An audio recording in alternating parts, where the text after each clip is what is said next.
Hi there, it's time for Meals with Melissa, and of course, during this time of year, it's getting chilly outside, and so I came up with a really great option, partially because I have such a sweet tooth that, sometimes I just want something that's slightly healthy, but that's not going to send me into a tailspin or a carb coma. So I came up with this great option, courtesy of dimmerskitchen.com. Great recipe, super simple, and it is completely sugar-free. So what a great option. And I don't mind to say, cinnamon, of course, is one of those spices that just totally reminds me of the holidays, and I don't mind adding it to anything. So super easy, super simple. That's what we're going to do today, is we're going to make a sugar-free cinnamon mug cake. Now, I actually made this last night. It tastes super good. Now, for those of you who are just kind of new to using more of a sugar substitute, stevia is my sweetener of choice because, of course, it is not a sugar derivative like sucralose. It is actually derived from a plant. So it's a little better option, but for a lot of people, it takes a little bit of time to get used to it. It's a little more bitter, but honestly, it really, once you get used to it, it's super simple. I tend to use a little bit in liquid form for my coffee, and then, of course, for this, I've got granulated. So it's super simple. You can get it even just at your local grocery store anymore. It's pretty common. And that's what we're going to use today. Now, the recipe itself made a little bit bigger batch than a mug size, so I'm actually going to just use a ceramic bowl that's microwave safe, and I'm going to spray it with a little bit of pan spray just so that my mug cake doesn't stick to it. And then, of course, I'm using my handy dandy food processor because I love this thing. It makes it super easy. I don't have to do a lot with it. Sorry, I'm moving some stuff out of the way here. But it mixes it super fast, and then I don't have to clean a huge bowl, mixer, or anything like that. You could use a stand mixer, but so here's what we're gonna do. And don't worry, I will include the recipe down below just so that you can try it. And like I said, it's actually pretty good. Now, if you're used to really super luxurious sweets from bakeries and things like that, yeah, this is not going to quite be on that same level, but for somebody who just needs something quick and easy and to kind of curb that sweet tooth, this is a great option. So I'm going to start with 1 scoop of vanilla protein. I like to choose a vanilla protein that is very low in sugar. Now, I'm going to tell you that different protein powders work differently when you start using them in baked goods and things like this. So I'm using the brand that I carry called Syntrax Matrix 5.0. And it actually tastes good, and it tends to, I use it for protein pancakes and all that good stuff. Works out super well. So I'm going to use a scoop. They say about 32 to 36 grams weight-wise is kind of what you want. Then I'm going to use a half of a teaspoon of baking powder, and that will actually help it rise, even in the microwave. I know that sounds kind of a little weird, but it does great. So I'm just going to throw that in there. And then I want 1 tablespoon of coconut powder. Now, I was lucky enough a while ago to get quite a bit of coconut and almond flour from a girlfriend of mine. But if you need to, you can find it. You may very well have to go to a Whole Foods store, hey, Noe, to find it, but it does exist, or try ordering it on Amazon. Amazon is my friend. It gets to the point where I can't go shopping on a daily basis all the time to get everything I want, so Amazon does that for me. All right, so I'm gonna use 1 tablespoon of coconut flour, and I'm also gonna use a half a teaspoon of cinnamon. Now, you'll actually use quite a bit of cinnamon in this recipe, so you might have to dial it down according to how you feel or what you like, okay? So I'm gonna use about a half a teaspoon, and then I'm also going to use 1 tablespoon of the granulated stevia. Okay. And it comes in a bunch of forms: Swerve, Pure. Some of them are mixed with a sugar alcohol called erythritol. You just have to be careful. A lot of times for some people, you can actually have a little bit of digestive distress, which is not super fun. In other words, a lot of gas. So definitely don't overdo it. Just because it's a little bit healthier for you doesn't mean it works out great in every way. Okay, so I'm going to use 1 tablespoon of my granulated stevia. I'm going to leave it open because I'm going to need a little bit of it again in a minute. I'm going to mix this up, all the dry ingredients. My cute little KitchenAid processor. Okay.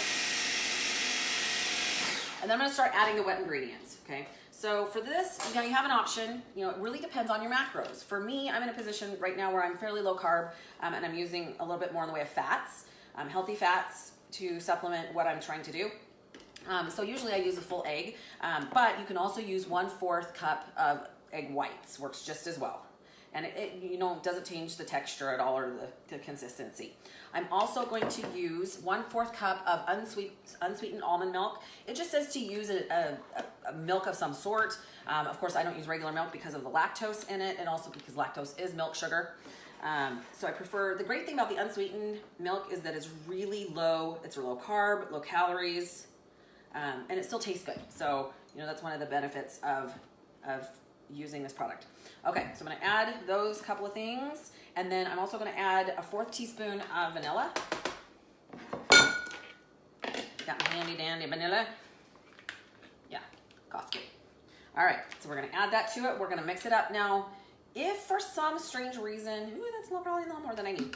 If for some strange reason your consistency is too thick, which I haven't found that to be a problem at this point, but if you do find it's too thick, you can actually keep adding a little bit more of the unsweetened almond milk until it actually thins out just a little bit. You actually want it to still be fairly thick.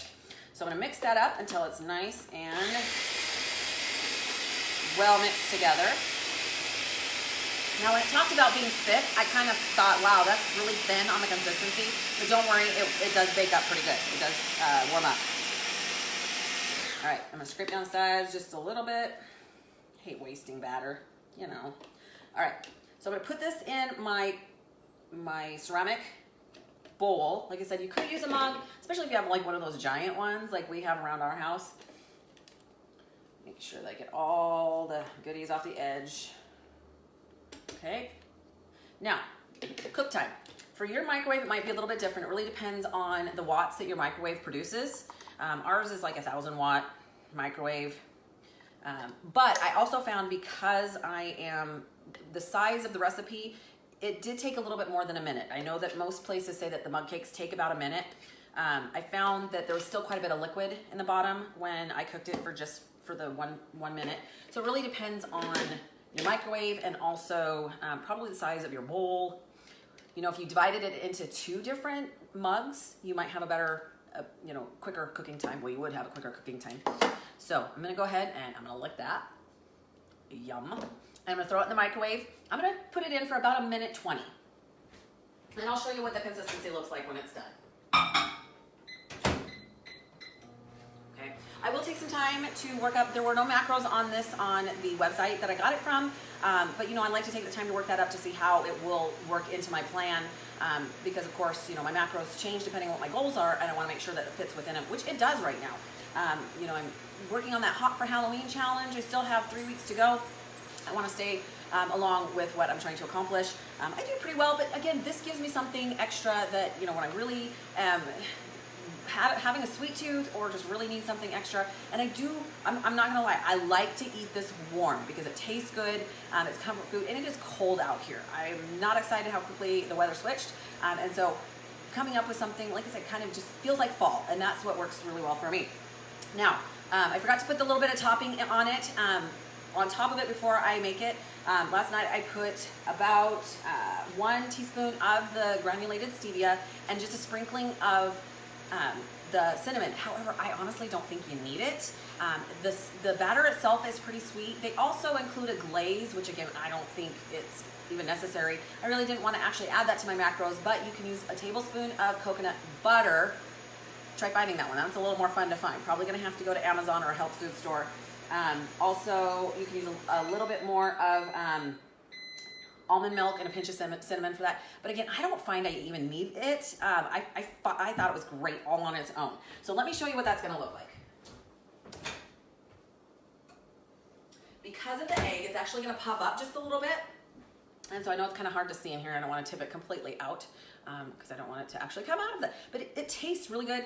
Smells super, super good. You're getting a little bit of protein from your protein powder in there. And again, it's coconut flour. So, honestly, it's a really great, healthier version of something that you might like to have. And on these cold fall days, as the weather's changing, it just might be the one thing that helps you get you through that. So until next time, that's Meals with Melissa. If you guys have a great recipe, or if you've tried this and you love it, or maybe you've tried something that we've done and you don't love it so much, let me know. I always find it interesting to hear the feedback from everybody. And if there's any direction you want me to go. I know I try to really work with things that are simple. I don't do complicated, and time is the biggest obstacle that most of us have. So I'm trying to come up with things that work for everybody that you can do really quickly, and do them when you don't have a lot of time. So have an incredible week. I will see you Wednesday night at 6 p.m. Pacific Standard Time for Q&A Wednesday. Have a great weekend, you guys. Bye.